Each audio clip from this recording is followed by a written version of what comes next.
The monitoring station floated silently at the edge of known space. For 300 years, nothing interesting had ever happened here. Commander Blake sat at his desk, reviewing supply reports and wondering if he'd made a terrible career choice accepting this posting. Then the alarm sounded. Blake rushed to the sensor station where Operator Williams stared at his screen with wide eyes. "Sir, you need to see this immediately." The holographic display showed something impossible. A massive object was approaching from unexplored space. The computer kept revising its size estimate upward. 8 kilometers. 15 kilometers. 25 kilometers. The numbers kept climbing. "That cannot be correct," Blake said. "Run full diagnostics on all systems." Williams worked frantically at his console. "I already ran diagnostics twice, Commander. If these readings are accurate, that vessel is 47 kilometers long." Blake felt his stomach drop. The largest ship the Galactic Council had ever built was barely 8 kilometers. This thing was almost 6 times bigger. "Send an emergency alert to High Command. Get me a diplomatic envoy here immediately.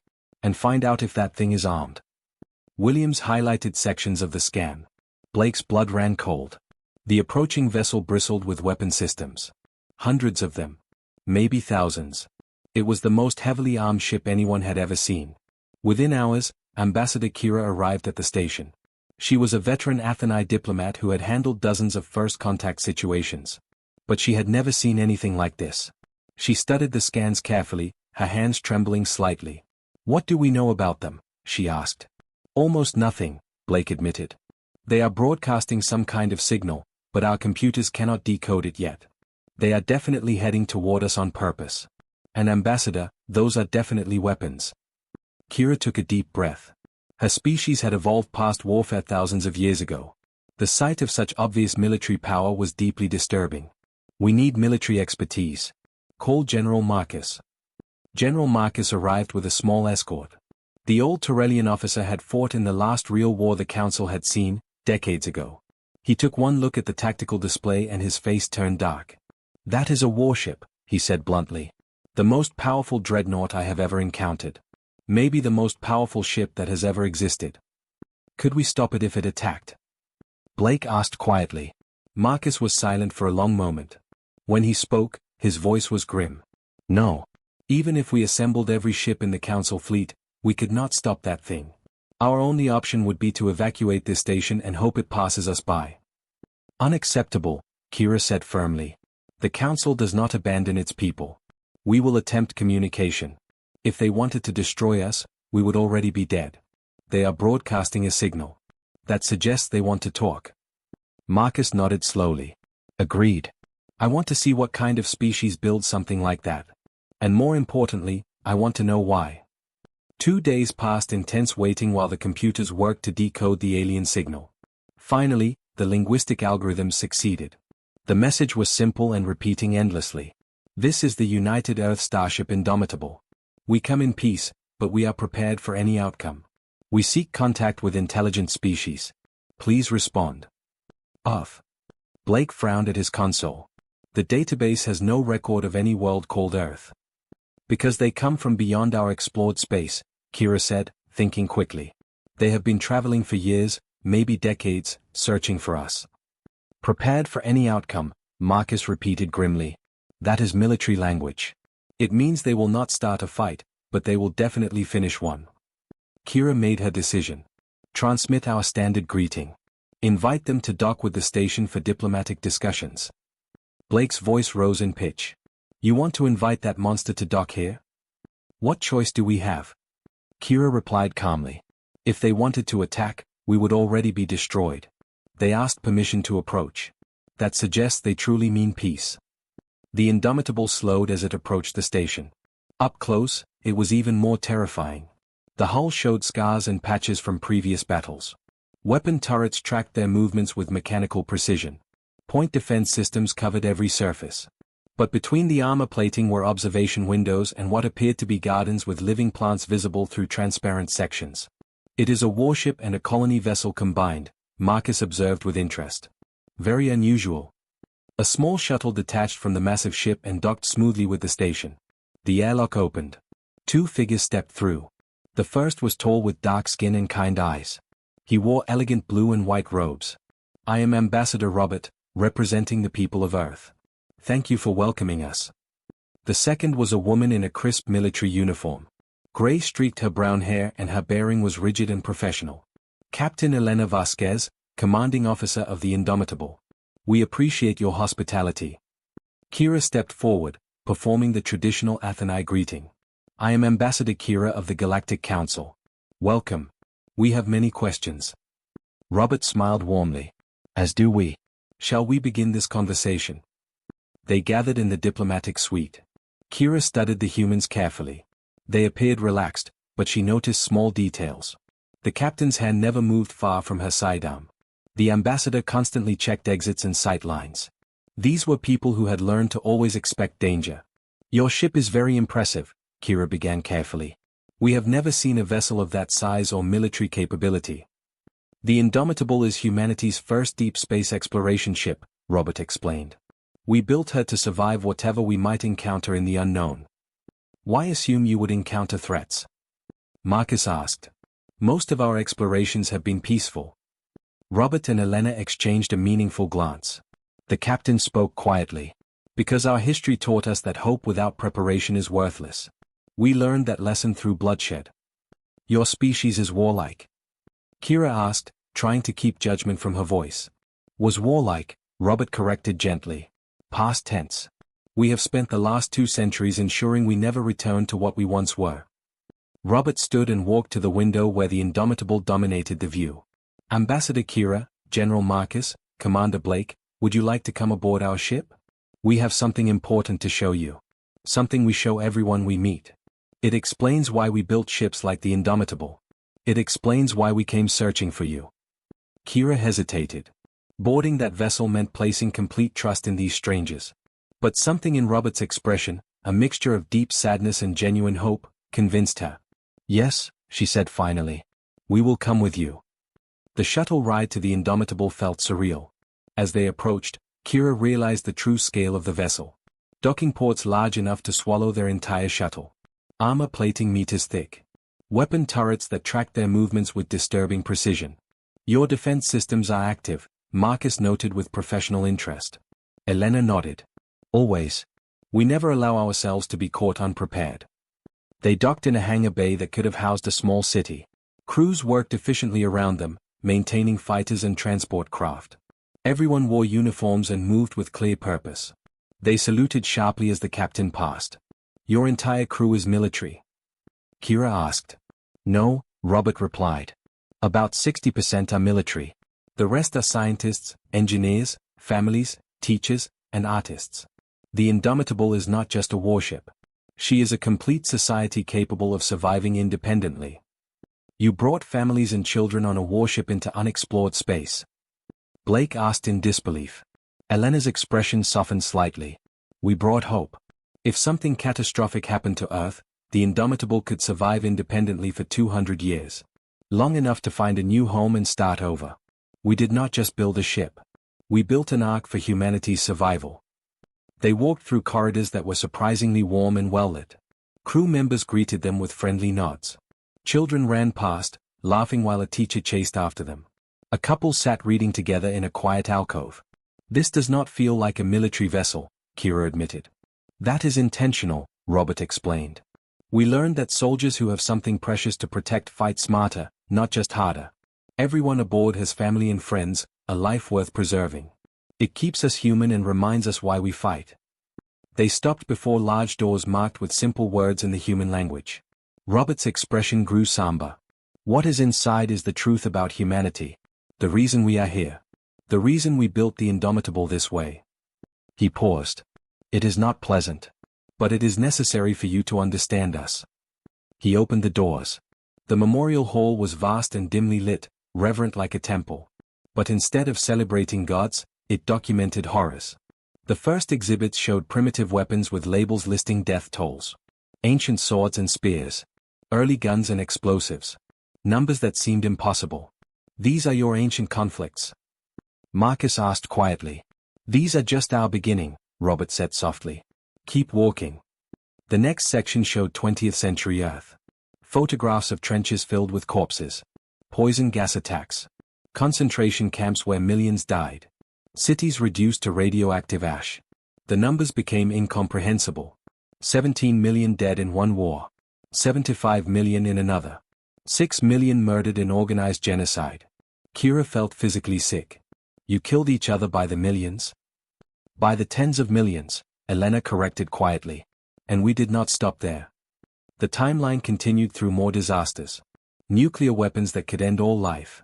A world divided and teetering on the edge of total annihilation. Environmental collapse. Wars fought over water and food. Engineered plagues. Artificial intelligence that turned against its creators. Each catastrophe was meticulously documented and preserved. The 21st century nearly destroyed us completely, Robert explained. We fought over resources, ideology, survival itself. We created machines smarter than ourselves and lost control of them. By the year 2095, Earth's population had dropped from 11 billion to 4 billion people. How did your species survive? Blake whispered. Barely, Elena said. And only because enough people finally understood a simple truth. Either we changed fundamentally, or we died. All of us. Forever. There would be no second chance. The final section of the whole was different. It showed humanity's slow recovery. Peace treaties and reconciliation. The formation of a unified Earth government. The establishment of ethics commissions to prevent future atrocities. The colonization of other planets in their solar system. And then the construction of the Indomitable. We built her to explore, Robert said. But more importantly, we built her to remember. Every person aboard this ship spends time in this hall. Every child learns this history. We do not hide from what we were. We face it every single day, so we never become that monster again. A holographic display activated, showing the ship's internal structure. Robert highlighted different sections. Yes, our weapons systems are advanced. But notice our medical bays are larger than our armories. Our food production sections could feed 50,000 people indefinitely. Our genetic archives contain embryos and seeds from every species on Earth. Our cultural database holds every book, every song, every piece of art humanity ever created. You built a warship that is also a library and a garden, Marcus said slowly, understanding beginning to dawn. We built a survivor, Elena explained. Because humanity excels at one thing above all others. Refusing to die. We have faced ice ages, plagues, wars, famines, and our own stupidity. And we are still here. The Indomitable embodies that stubborn will to endure. She can fight when necessary. But her true purpose is to survive, to preserve, and to ensure that if the worst happens, something of humanity continues. Kira walked to a memorial wall covered in names. Millions upon millions of names scrolling endlessly on digital displays. Who are all these people? She asked. Everyone who died in humanity's wars, Robert said softly. Every soldier, every civilian, every victim of our terrible mistakes. We carry them with us. Their names, their stories, their warning to future generations. Why? Kira asked, tears forming in her eyes. Why show us this? Why admit to such barbarity? Robert met her gaze directly. Because we are asking to join your council. To become part of your civilization. You deserve to know who we are, what we are capable of, and why you should trust us despite our horrific past. And why should we trust you? Marcus challenged, though his voice lacked real hostility. You have shown us you are capable of unimaginable violence. Elena stepped forward. Because we are also capable of unimaginable restraint. We possess weapons that could sterilize entire planets. We have the knowledge to create horrors beyond your imagination. And we choose, every single day, not to use them. We choose to remember our mistakes instead of repeating them. We choose to build instead of destroy. She gestured to the memorial around them. This is our greatest weapon, General. Not our railguns or missiles. Our memory. Our shame. Our determination never to let these atrocities happen again, to anyone, anywhere. They spent hours in the memorial hall. Robert answered every question no matter how painful. Elena showed them the ship's protocols and ethical oversight systems. Civilian review boards that could override military commanders. Cultural officers whose only job was preventing war crimes. You build restraints into your own warship. Marcus asked incredulously.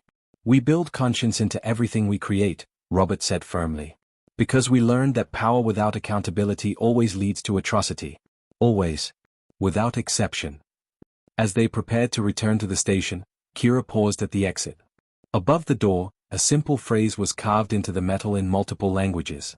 Never again. Never forgotten. Never unopposed.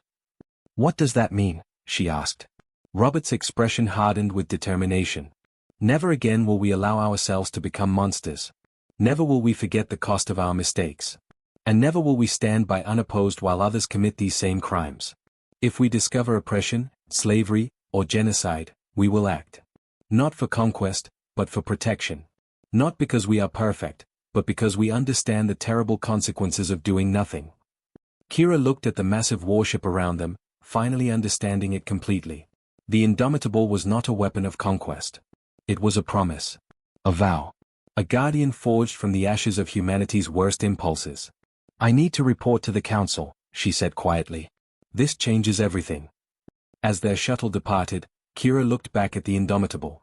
The massive vessel hung in space, patient and watchful. A titan born from tragedy. And for the first time since detecting that strange signal, she felt truly safe. The council's response arrived 3 days later. They granted humanity preliminary observer status and invited formal negotiations on the capital world of New Haven. Kira had recommended moving forward carefully but positively. The humans were unlike anything the council had encountered, but they had proven themselves trustworthy. The Indomitable began its journey to New Haven, accompanied by a small escort of council vessels. The crews watched the human ship with mixed feelings of awe and nervousness. Stories of the Memorial Hall had spread quickly through the fleet. General Marcus remained aboard the Indomitable, observing human operations. What he saw impressed him deeply. The crew was disciplined but not robotic. They were efficient but not cold. They trained constantly, drilling emergency procedures with an intensity that suggested they expected disaster at any moment.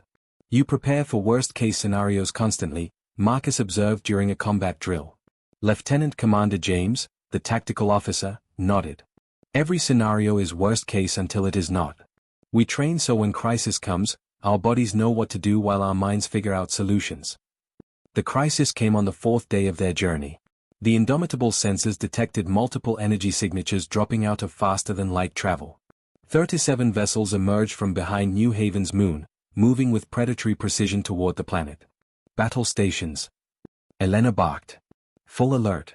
Get me identification on those ships immediately. The bridge transformed instantly. Seconds ago these had been relaxed, friendly people. Now they moved like a single organism, each person performing their role with practiced perfection. Captain, they are Kresh Dominion vessels, James reported. Slaver configuration. They are heading directly for the civilian orbital platforms. Marcus felt his blood run cold. The Kresh were a nightmare from the outer rim. Raiders and slavers who struck at undefended colonies and disappeared before help could arrive. The Council had fought them for decades with minimal success. They have 15,000 civilians on those platforms, Marcus said urgently. We need to begin evacuation procedures immediately. No time, Elena cut him off. Her voice was like ice. If we evacuate, the Kresh will simply hit the planet directly. We stop them here and now. She turned to communications. Get me the Council Fleet Command. The response came immediately. It was panicked and scattered. The Council ships were breaking formation, preparing to retreat. Their doctrine emphasized preservation of forces. Against overwhelming odds, they withdrew to fight another day. Elena listened to the chaos on the communication channels. Her expression was unreadable. Then she turned to Robert, who stood beside her monitoring diplomatic frequencies. Ambassador, I need authorization to engage hostile forces. Robert's face was grave. He understood what she was asking. This would be humanity's first military action in alien space against an enemy they knew nothing about. It would define how the galaxy saw them forever. Rules of engagement, he asked quietly. Minimize casualties on all sides. Disable enemy vessels, do not destroy them. Extract any prisoners if possible. No unnecessary force whatsoever. Robert nodded slowly. Captain Vasquez, on behalf of the United Earth government, you are authorized to engage in defensive operations. Protect innocent lives. Show them who we are. Elena saluted. Yes, sir. She turned to her crew. You heard the ambassador. We go in hard, we go in smart, and we bring everyone home. Theirs and ours. Helm, intercept course. Weapons, ready point defense and railguns. Target engines only. Marines, prepare boarding teams. The Indomitable surged forward, accelerating directly toward the Kresh fleet. In the Council command ship, Commander Blake watched in disbelief as the human vessel charged directly into the enemy formation alone. "They are insane," his second officer whispered. "That is suicide." But Marcus, monitoring from the Indomitable, knew better. He had seen the weapon systems, the armor, the training. And he had seen something else. The determination in every human eye. These were people who had survived extinction-level events through stubbornness and skill. The Kresh fleet opened fire. Missiles streaked toward the Indomitable. Enough firepower to reduce a city to rubble in seconds. Every single missile was intercepted before impact. The Indomitable's point defense systems came alive. Lasers, kinetic rounds, electromagnetic pulses. A web of death that nothing could penetrate. Missiles exploded harmlessly in space. The Kresh ships tried to adjust, firing in coordinated waves from multiple angles. Nothing got through the human defenses. "Impossible," Blake breathed. "That kind of accuracy is impossible." Marcus smiled grimly. "Not if you have spent 2 centuries expecting to fight for survival every single day." The Indomitable closed to weapons range. Her railguns fired with surgical precision. Not at cockpits or life support systems. At engines. At weapons arrays. At communication systems. One by one, Kresh ships went dark. Their propulsion disabled, their weapons offline, but their crews completely alive and unharmed. The Kresh were not used to enemies who fought back effectively. They scattered in confusion, trying to retreat. The Indomitable pursued relentlessly. Her targeting systems calculated trajectories within human precision. More shots. More disabled vessels drifting helplessly. "Enemy flagship is attempting to execute prisoners," James reported calmly. "They have approximately 200 civilians aboard." Elena did not hesitate even for a second. Launch boarding teams. Rules of engagement remain the same. Extract civilians, minimum force against hostiles. Go now. Pods launched from the Indomitable. Small craft designed specifically for forced boarding operations. They attached to the Kresh flagship like parasites, burning through the hull with cutting lasers.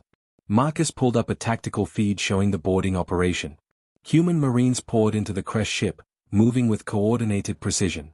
They used stun weapons, not lethal rounds. They advanced in tight formations, covering each other, clearing rooms with ruthless efficiency. The Kresh crew, expecting soft council species, found themselves facing warriors who had learned their craft through centuries of brutal evolution. The fight was over in minutes. "Civilians secured," came the report. 4 to 7 enemy combatants incapacitated, none killed. "Flagship is ours." The entire battle lasted 18 minutes total. 37 Kresh vessels. 35 disabled and captured. 2 escaped. 0 casualties on the Indomitable. 4 wounded Marines, all expected to recover fully. And most miraculously, 0 Kresh deaths. Commander Blake stared at his displays, unable to process what he had witnessed. The Council had fought the Kresh for decades, losing ships and planets and thousands of lives. The humans had crushed them in less time than it took to drink a cup of tea. A transmission came from the Indomitable. Elena's face appeared on screen, professional and composed. "This is Captain Vasquez to all Council vessels. The threat has been neutralized. We have secured 15,000 civilians and approximately 2,000 Kresh prisoners. We are transmitting coordinates for prisoner transfer. Any wounded will receive medical treatment aboard the Indomitable, regardless of their allegiance." Regardless of allegiance. Blake echoed in confusion. "Captain, those are enemies. They are slavers and murderers." Elena's expression hardened. "Commander, every blip on my sensors represents a living being. Crew members, prisoners, enemies. They are all people. And humanity learned the hardest way possible that the moment you stop seeing your enemies as people, you become the monster. These prisoners will be treated with dignity, given medical care, and held accountable through proper legal means. Not through revenge or cruelty." Marcus stepped into view beside her. "Commander Blake, I strongly recommend you witness this personally. The Council needs to understand what humanity is truly offering us." Blake and Kira transferred to the Indomitable with a dozen Council observers. They were escorted to the medical bay, which had been expanded to accommodate the sudden influx of wounded. The sight stopped them cold. Human doctors moved between beds, treating everyone equally. Kresh prisoners lay beside the civilians they had been about to enslave, receiving identical levels of care. Some creche were wounded from the boarding action. Others suffered from malnutrition, infections, and chronic conditions their own fleet had ignored. One human doctor, a woman named Margaret, worked on a creche warrior who had been injured during boarding. The alien watched her with suspicious, hostile eyes. Why? The creche growled in broken common language. Why heal me? Margaret did not look up from her work.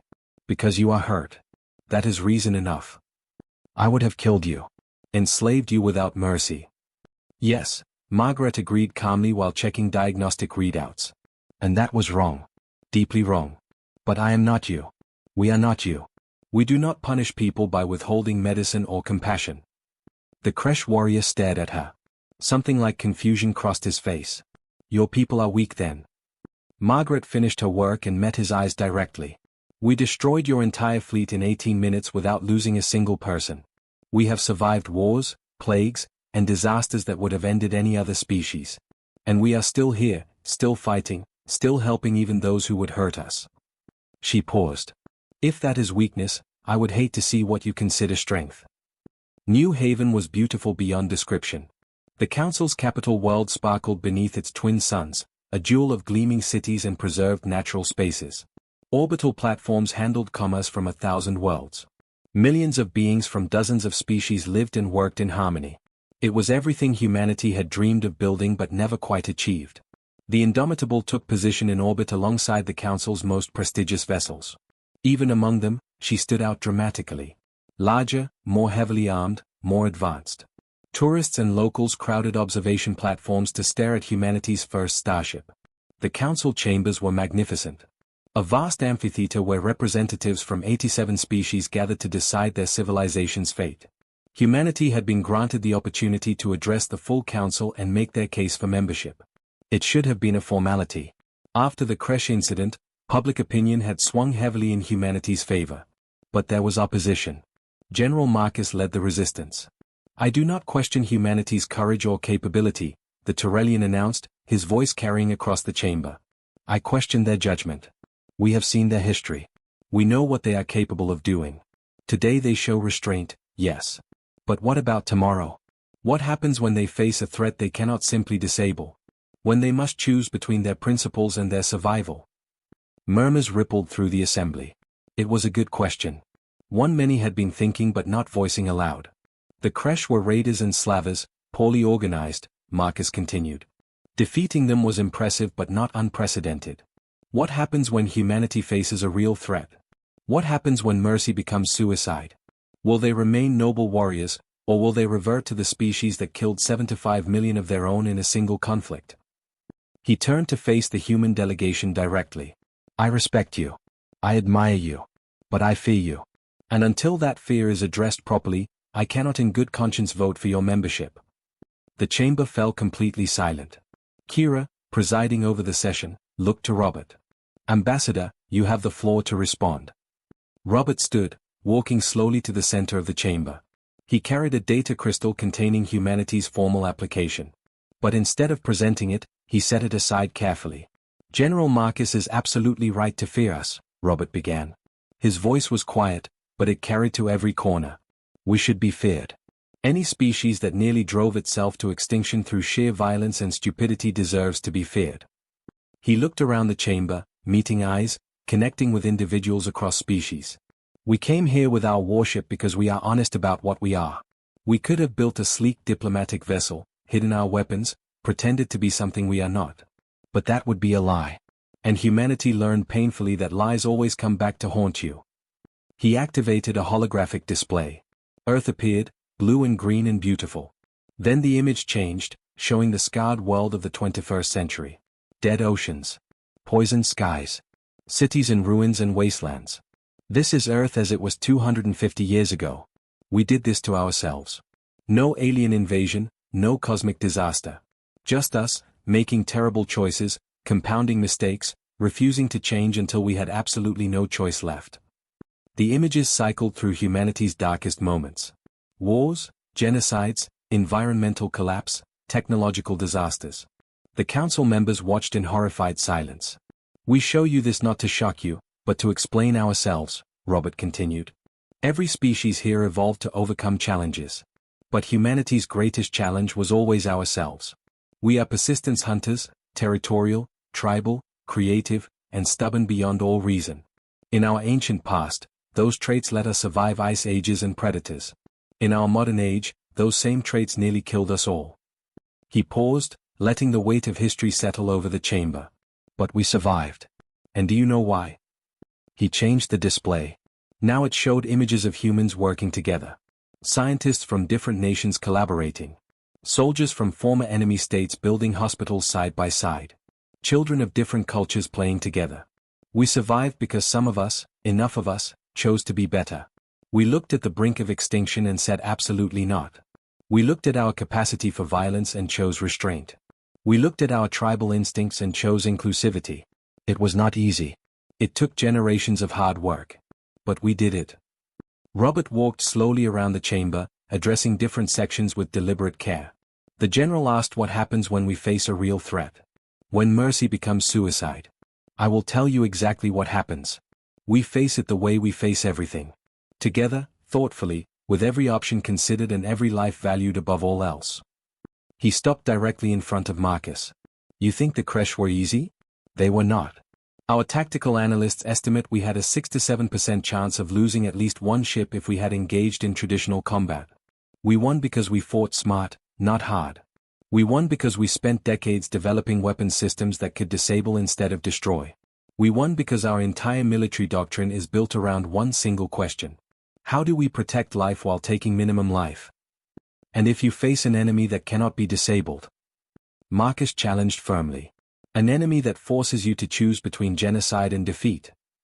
Robert's expression grew grave and serious. Then we choose option 3. We choose creativity. We choose persistence. We choose to find the solution nobody else thought of searching for. Because that is what humans do best. When faced with impossible choices, we refuse to accept them as final. We find the third way, the fourth way, the 1000th way until we find one that actually works. He gestured to Elena, who stood at the back of the delegation. Captain Vasquez, would you join me please? Elena walked forward, her uniform crisp, her bearing military perfect. She stood beside Robert, facing the council with calm confidence. Captain, tell them about Protocol 17, Robert said. Elena nodded. Protocol 17 is our final contingency plan. It is what we do when we face an enemy that absolutely cannot be defeated, disabled, or negotiated with. An enemy that threatens extinction-level destruction to everything we are. The chamber leaned forward, waiting with held breath. We run, Elena said simply and clearly. Confused murmurs rippled through the assembly like waves. We retreat, we evacuate, we save every life we possibly can, and we survive to fight another day, Elena continued firmly. Because humanity learned the hardest lesson of all. There is no victory worth extinction. There is no principle worth the death of everything we are and could be. If we face an enemy we truly cannot defeat, we preserve ourselves, we endure, and we come back stronger, smarter, better prepared. But we never, ever choose mutual destruction as an option. That sounds like cowardice, someone called from the assembly.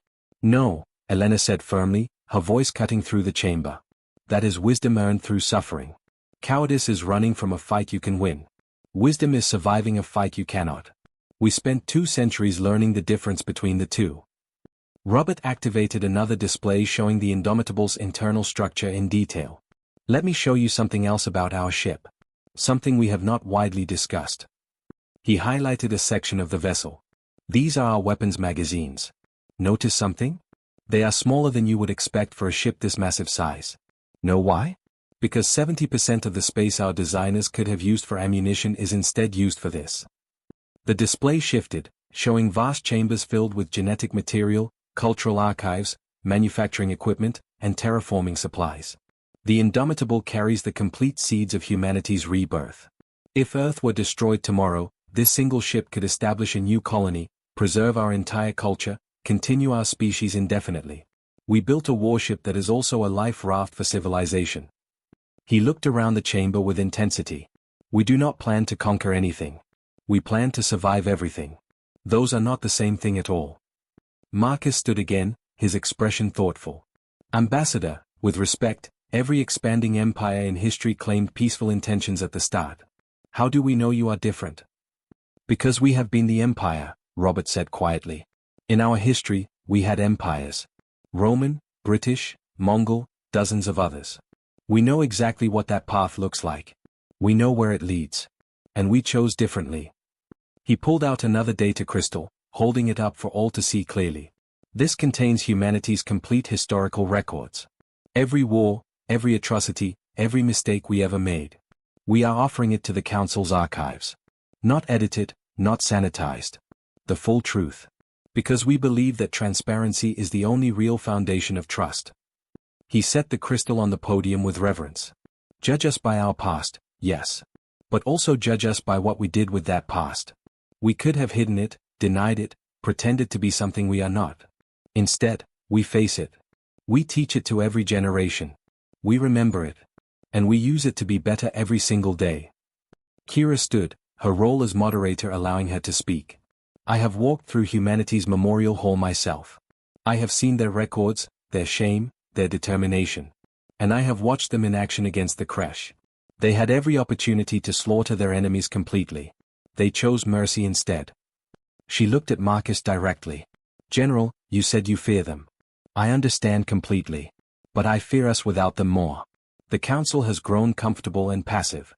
We retreat from threats because we have forgotten how to face them properly. We negotiate from weakness because we have lost the will to negotiate from strength. Humanity offers us something we desperately need. The spine to stand up for our principles. The debate continued for hours. Representatives voiced concerns, asked difficult questions, demanded assurances. Robert and Elena answered everything honestly, hiding nothing. Finally, as the twin suns set beyond the chamber's crystalline walls, the vote was called. The voting display lit up. Green for approval. Red for rejection. Yellow for abstention. Green lights dominated the board overwhelmingly. 73 in favor. Red lights clustered together. 11 opposed. 3 yellow abstentions. Humanity had won membership by a landslide. That evening, the human delegation gathered in the Indomitable's observation deck. Earth was visible in the distance, transmitted through quantum relay. Their homeworld, small and blue and impossibly precious. We did it, Elena said softly. We are part of something bigger now. The hard part is just beginning, Robert replied seriously. Now we have to prove we deserve this. Every single day. They raised glasses in a quiet toast. To the future. To remembering. To humanity's place among the stars. Outside the viewport, New Haven glittered with the lights of 100 species living in harmony. And somewhere in the darkness beyond, threats waited. Challenges that would test humanity's resolve and principles. But for now, in this moment, there was peace. There was hope. There was a future worth fighting for. And humanity was ready. 6 months passed quickly after humanity joined the Galactic Council. The integration went smoother than anyone expected. Earth provided technological innovations like advanced point defense systems, medical breakthroughs, and agricultural techniques. In return, the Council shared faster-than-light communications, advanced materials science, and thousands of years of accumulated knowledge. 12 more ships like the Indomitable were under construction in Earth's orbital shipyards. The Council had initially been nervous about humanity building such a large fleet, but Robert had been completely transparent about their purposes. Exploration, disaster response, and defense of Council space. We are not building an invasion force, he had explained to the Council Security Committee. We are building a shield for everyone. The committee had approved the construction. Barely. With conditions and oversight and nervous glances at the growing fleet. But then the Kresh returned, and everything changed forever. The attack came without any warning whatsoever. The Kresh Dominion, humiliated by their defeat at humanity's hands, had spent 6 months regrouping, rearming, and planning revenge. They bypassed heavily defended Council worlds and struck at Viridian Prime. A lightly protected agricultural world home to 8 million civilians who had never seen war. By the time the Council Defense Fleet arrived, 3 cities had been bombed from orbit. Hundreds of thousands were dead or enslaved. The Kresh ships were already pulling out, their cargo holds full of captives. The call for help reached the Indomitable within minutes. Elena did not hesitate even for a second. Helm, set course for Viridian Prime immediately. Maximum speed. Communications, alert Earth Command and any Council vessels in range. Tell them we are engaging. Captain, Our orders are to await council authorization before any military action, her executive officer reminded her carefully. People are dying right now, Elena said flatly. We will apologize for the paperwork later. Go. The Indomitable leaped forward, her engines pushing beyond recommended limits. Elena knew they would arrive too late to stop the initial attack, but they might catch the crash before they escaped to hyperspace. Robert was in a council meeting when the urgent alert came through. His communicator chimed insistently. Ambassador, the Indomitable is moving to engage crash forces at Viridian Prime. Thought you should know before the council finds out officially. Robert closed his eyes briefly. Elena was doing the right thing, but it was going to cause a massive political firestorm. Human vessels acting independently, without council approval, engaging in military operations. Keep me updated constantly, he said quietly. The Indomitable dropped out of hyperspace at the edge of the Viridian system. The tactical display showed a nightmare. 23 crash vessels in various stages of departure. 3 were already jumping to hyperspace, their holds full of prisoners. The rest were accelerating toward jump points. Time to intercept. Elena demanded. 12 minutes to weapons range on the nearest ships, James reported. But Captain, those 3 that just jumped are gone forever. Elena's jaw tightened painfully. Thousands of people, vanished into slavery. But she could not chase them and save the ones still here. She had to choose. Focus on what we can save. Target the slowest ships first, the ones most heavily loaded with prisoners. Disable engines, communications, and weapons. I want those people back alive. The Indomitable accelerated hard, her engine screaming. She was 1 ship against 20. Under normal circumstances, it would be complete suicide. But these were not normal circumstances. And humanity did not accept normal odds. The first crash ship never saw what hit it. The Indomitable's railguns fired once with perfect precision. The slaver's engines exploded, leaving the vessel drifting but intact with crew alive. Boarding Team 1, you are up, Elena ordered. Extract those prisoners. You have 10 minutes before we move to the next target. One by one, crash ships found their systems disabled, their ships boarded, their prisoners liberated by swift human action. Captain, 5 ships are going to make their jump points, James reported with frustration. We cannot stop them all. Elena stared at the tactical display, doing the terrible math. 5 ships. Approximately 1,500 prisoners per ship. 7,500 people she could not save. The weight of command had never felt heavier on her shoulders. Then her communications officer spoke up suddenly. Captain, we are receiving a transmission. It is General Marcus. He is here with Council Fleet Group 7. The tactical display updated dramatically. 12 Council warships dropped out of hyperspace, forming a blockade between the fleeing crash and their escape routes. This is General Marcus to all crash vessels. You are completely surrounded. Power down your weapons and prepare to be boarded. This is your only warning. Elena felt something unexpected. Hope. Communications, open a channel to the General immediately. Marcus's face appeared on her screen. The Torellian officer looked grimly satisfied. Captain Vasquez. Thought you could use some help today. General, I thought you still opposed us. I do oppose some things about you. I think humanity is dangerous and unpredictable and far too willing to rush into danger without thinking. He smiled slightly. But you are also right about what matters. And when you are right, you are very, very effective. So let us finish this together. The combined human and council fleet made short work of the remaining crash vessels. Within an hour, every slaver ship was disabled. Every prisoner was freed. Every crash crew member was in custody. This time, the casualties were higher than before. 2 council ships took damage during the engagement. 43 council crew members were wounded, 7 killed in action. The Indomitable had sustained minor damage to her port armor. 3 human marines were injured during boarding actions. But they had saved over 20,000 prisoners. 20,000 lives that would have been lost to slavery and suffering. Elena stood on the bridge, watching the recovery operations unfold on multiple screens. Medical shuttles moved between vessels, transporting wounded and freed prisoners. Council engineers worked alongside human repair crews, patching damaged ships together. It was the first true joint operation between humanity and the Council. Despite the casualties, it had been a tremendous success. 2 days later, Robert arrived at Viridian Prime along with a Council investigation committee.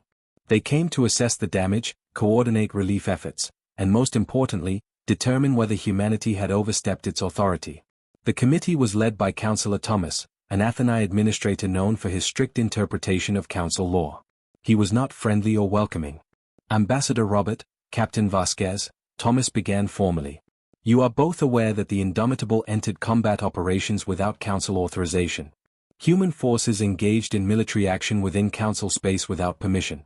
This is a serious breach of protocol and law. I understand completely, Counselor, Robert said calmly. Captain Vasquez acted on her own initiative to save innocent lives. She should be commended, not condemned for her actions. She should have waited for proper authorization. By which time thousands more would have died or been enslaved, Elena said, her voice hard as steel. I made a command decision. If that costs me my position, so be it. But I would make the exact same choice again without hesitation. Thomas's expression was unreadable. The council will deliberate and deliver judgment within. He was interrupted by a commotion outside the conference room. The doors opened suddenly, and a group of Viridian refugees entered, led by a young woman with burn scars covering her arms. Councillor Thomas, she said, her voice shaking with emotion. I am sorry to interrupt, but we heard you were questioning the human captain. We wanted to speak on her behalf. Thomas frowned deeply. This is a closed hearing. You cannot. With respect, Counselor, it is about our lives, the woman continued firmly. I was in the third city when the crash attacked. They bombed the evacuation shelters deliberately. My entire family died in the rubble. I was captured, loaded onto a ship, certain I would never see home again. She turned to Elena with tears streaming down her face. Then your people came. They fought for us. They risked their lives to save ours. A human marine named Andrew carried me to safety when I could not walk. He was shot protecting me from crash fire. More refugees crowded into the room, all with similar stories of rescue and compassion. A father whose children were saved. An elderly man who had been beaten by crash slavers but treated with dignity by human doctors. A teacher whose entire class was evacuated from a burning ship. Thomas listened to them all, his expression growing more conflicted with each testimony. The hearing reconvened the next day. The committee had reached its final decision. Captain Vasquez, Thomas announced formally. Your actions at Viridian Prime were undertaken without proper authorization. You violated council military protocols by engaging in combat operations independently. Elena stood straight and ready to accept whatever punishment came. However, Thomas continued, the council recognizes that your actions saved approximately 20,000 lives. Your cooperation with General Marcus and council forces demonstrated exemplary partnership. And the testimony of the survivors speaks powerfully to the character of humanity's military personnel. He paused deliberately. Therefore, the council issues the following judgment. Captain Vasquez will receive a formal reprimand for breach of protocol. She will also receive the Council Star of Valor for exceptional service in defense of Council citizens. These contradictory honors will serve as a reminder that even right actions must be conducted through proper channels whenever possible. He looked directly at Elena. In the future, Captain, please wait for authorization before starting a war. Elena saluted crisply. Yes, Counselor. I will do my best. Thomas almost smiled. Somehow, I doubt that completely. But I suppose that is exactly why we need you and your people. Dismissed. 3 months later, the Indomitable was back at New Haven for a formal ceremony. The Council was establishing a new joint task force called the Galactic Defense Initiative. Its purpose was rapid response to threats against any Council world. Its command structure included both Council and human leadership working as equals. General Marcus had been appointed overall commander. Captain Vasquez was his second in command. I never thought I would be working directly with humans, Marcus admitted during the ceremony. He was pinning the Council Star of Valor to Elena's uniform, the same medal he wore on his own chest. I never thought we would find aliens, much less protect them like family, Elena replied honestly. Life is full of surprises. They walked together to the observation deck where Robert and Kira waited. The four of them had become unlikely friends over the past months, bound by shared experiences and mutual respect. The other 11 ships are nearly ready for deployment, Robert reported. Earth Command wants them deployed within 6 months. 4 will stay in human space for defense, 7 will be assigned to the Defense Initiative. 12 Titan warships patrolling Council space, Kira mused thoughtfully. A year ago, that would have terrified us completely. Now it makes us feel safe. How quickly things change. Speaking of changes, Marcus said, "The Kresh Dominion has requested diplomatic talks. They claim they want to negotiate a permanent peace treaty." Elena raised an eyebrow skeptically. "You think they are serious this time?" "I think they are tired of having their ships disabled and their crews captured repeatedly," Marcus replied. "Turns out slavery is less profitable when your victims have effective defenders. Economic reality has a powerful way of changing minds and hearts." "We should accept their offer," Robert said firmly. "But cautiously. And with strict verification protocols in place." "Agreed completely. We will start preliminary talks next month." Marcus looked at each of them seriously. This is what real victory looks like.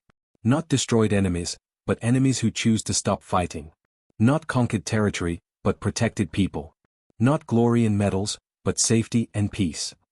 "It is not as dramatic as the old stories," Kira observed. "No," Elena agreed quietly. "But it is better. It is sustainable.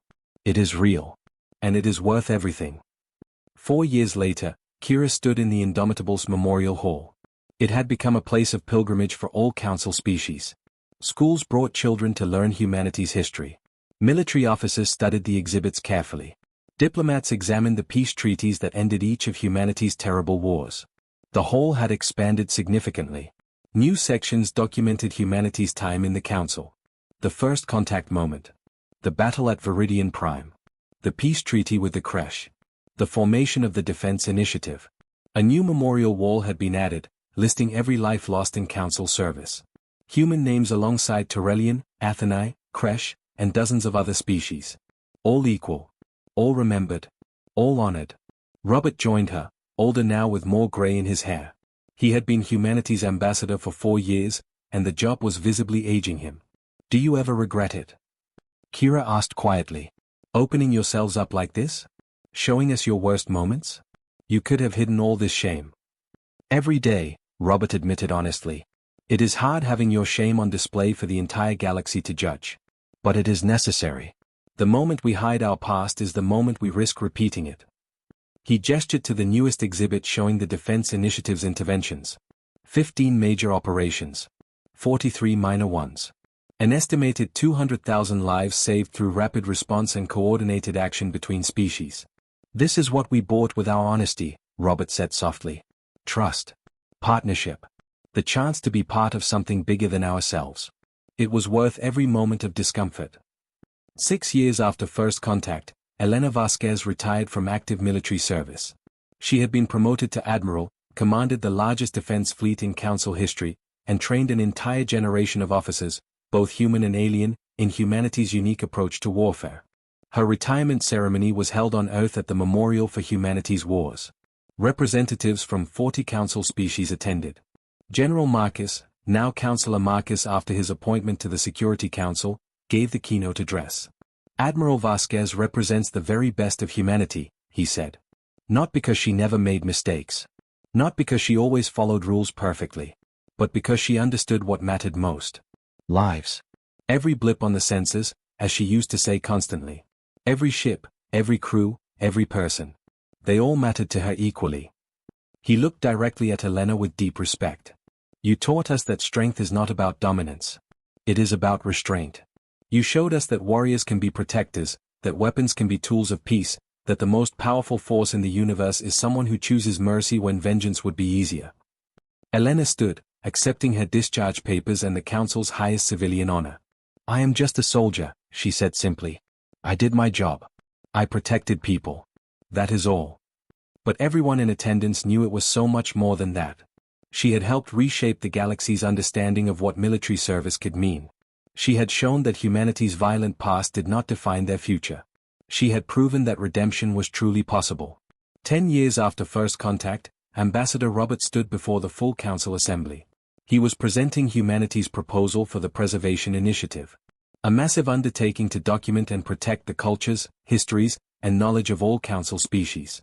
"We learned the hard way that history forgotten is history repeated," Robert explained passionately. "Every species here has lessons to teach. Every culture has knowledge worth preserving. We propose creating a network of memorial halls, archives, and educational programs across all of council space." He activated a holographic display showing the proposed facilities. Humanity will fund the initial construction and provide our archival expertise. But each species will control their own narrative completely. Show your triumphs and your mistakes. Your heroes and your villains. Your glory and your shame. Why? A counselor asked. Why spend such enormous resources on the past when we should focus on the future? Because the past is the foundation of the future, Robert replied firmly. We cannot build wisely if we do not remember what foolishness looked like. We cannot choose peace if we forget the cost of war.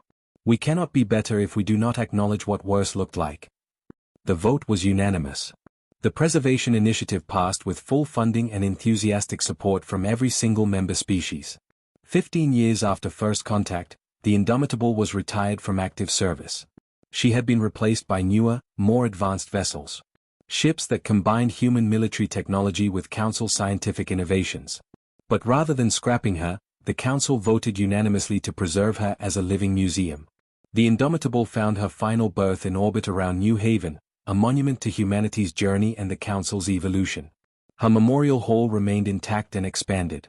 Her bridge was preserved exactly as it had been. Her engines, silent now, stood as testament to the power of determination. Captain James Thompson, who had served under Vasquez and eventually commanded the ship himself, oversaw the final ceremony. The Indomitable was never just a warship, he said to the assembled crowd. She was a promise. A vow. A reminder of what we were and what we chose to become. She protected not because she was powerful, but because power was trusted to her. And she used that power wisely. He looked up at the massive vessel with emotion. She was humanity's first gift to the galaxy. But she will not be our last. 20 years after first contact, on a warm spring day on Earth, Elena Vasquez sat in her garden with her grandchildren. They were children of the new era. Born into a galaxy where humanity was just one species among many, where aliens were neighbors and friends, where the stars were home. Grandma, her youngest granddaughter asked, "Tell us about the Indomitable." Elena smiled warmly, pulling the child close. The Indomitable was the biggest, strongest ship humanity ever built. But do you know what made her truly special? Her weapons, the child guessed innocently. No, sweetie. Her heart. Every person aboard understood that being strong meant protecting those weaker. That having power meant using it carefully. That winning did not mean destroying your enemy. It meant showing them a better way to live. Like when you fought the bad aliens but did not kill them. Exactly like that. Because every life matters. Every person, no matter where they come from or what they look like, deserves a chance. That is what the Indomitable taught the galaxy. That is what humanity taught ourselves first. Her granddaughter thought about this carefully. Are we still the strongest? We are still strong, Elena said gently. But now we are strong together. Humans and Torellians and Athenae and dozens of other species, all protecting each other. That is better than being the strongest alone. Why? Elena smiled at the simple wisdom of children. Because strength fades with time. But friendship endures forever. 50 years after first contact, Robert attended the dedication of the last memorial hall in the Preservation Initiative. He was old now, in his 90s, but still sharp and engaged. The hall was on Kresh Prime, the homeworld of humanity's former enemies. The Kresh had joined the Council 15 years earlier. Their slave economy had been transformed into a trade partnership. Their raiding culture redirected toward exploration and discovery. Their memorial hall was brutal in its honesty. It documented centuries of slavery, conquest, and violence.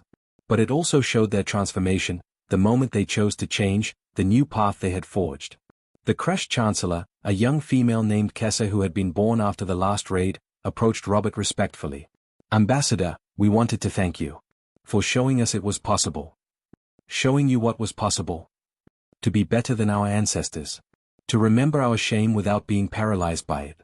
To change completely." She gestured to the memorial. "Before you came, we thought strength meant taking. You showed us strength means building. Creating. Protecting. You chose to learn," Robert said. "That is the hard part. Anyone can be shown a better way. Few have the courage to actually take it." Kessa smiled. "In Kresh tradition, we honor those who teach us through adversity. You defeated us, showed us mercy when we deserved death. That made you our greatest teacher. I wanted to say thank you on behalf of my entire species." Robert felt tears in his eyes. This was why humanity had come to the stars. Not for conquest or glory. For this. for connection. For the chance to make a real difference. You are welcome, he said. And thank you. For having the strength to change. 100 years after first contact, a ceremony was held aboard the museum ship Indomitable. The last surviving crew member from the original mission had passed away. He was being laid to rest in the ship's memorial garden. His great-great-granddaughter, Captain Lisa Porter of the UESS Relentless, presided over the service. Representatives from 70 council species attended. My great-great-grandfather used to tell me stories, Lisa said. About the day they saw the council station. About meeting Ambassador Kira. About the Battle of Viridian Prime. He said those days changed everything. Not just for humanity, but for the entire galaxy. She looked around at the assembled aliens, humans, and hybrid children. He was right. Because of people like him, because of ships like this, we learn to be family instead of strangers. Partners instead of threats. He used to quote Captain Vasquez constantly. He would say every blip on the senses is a life worth protecting. That principle, more than any weapon or technology, is what makes us strong. That is what makes us worthy of the stars. She saluted the memorial plaque. Rest well, great-grandpa. Your watch is ended. We will take it from here.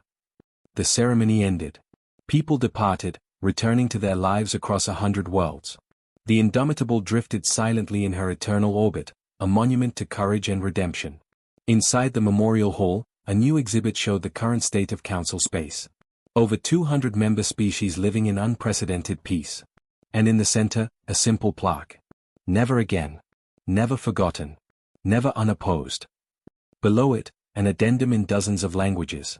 Every blip on the senses matters. Every life deserves protection. Every person deserves a chance. This is humanity's promise. This is the Council's purpose. This is the future we build together. Somewhere in deep space, the UESS Relentless patrolled alongside her sister ships. Human, Turellian, Atheni, and Kresh vessels working in perfect coordination. Captain Lisa Porter stood on her bridge, watching the stars. She thought of her ancestor, of the Indomitable, of the journey humanity had taken.